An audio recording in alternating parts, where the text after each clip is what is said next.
This is planet Earth. We live here. It's existed for about 4.5 billion years, and humans have been living on it for about 200,000 of those. Hello. Give or take. Unfortunately, in that time, our reliance on fossil fuels has produced pollution and greenhouse gases affecting the climate, weather patterns, and our health. But wait, there's a solution. Renewable energy. So, problem solved. Everyone's happy. Well, not quite. You see, we've actually already hit a threshold for the amount of renewable energy that our current systems can handle. In fact, just recently, the United Nations put out a report on this very matter. Professor Dr. Ulf Mösliner of the Sustainable Energy Finance at the Frankfurt School said in the report, "In the rich world, the level of renewables in the electricity system is reaching a degree at which it becomes a challenge to really integrate." Right now, the system can't effectively integrate more than 30% of the energy generated from wind and solar, and only about 5% of the energy we use actually ends up being from these sources. This makes it impossible for us to use renewable energy to make a real difference. But you're probably wondering why that is. I'll spare you all the gory, sciencey details, but basically, for people to get access to essential electricity, the supply and demand for electricity must be balanced. Too much power can damage equipment and lead to blackouts. Too little, and we get brownouts.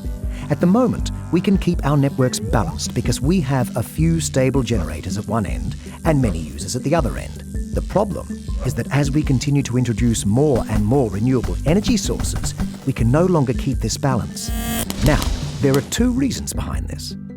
Firstly, we cannot control how much power is produced by solar panels and wind turbines. The variability may be small for one wind turbine, but multiply that by thousands or millions, and we get a very large number. And that number can change fast. Our networks just can't handle this rapid change, and we end up not being able to use the energy we produce. Secondly, our networks are designed to send power from the top to the bottom. Renewable energy generators, such as a solar panel on the roof of a house, are placed throughout the network. The electricity can't travel sideways through this network, and this leads to some areas having too much power and others not enough. So how do we fix it? It's a problem scientists and engineers have been trying to solve for over 30 years, and now we have an answer. Our name is Exigen.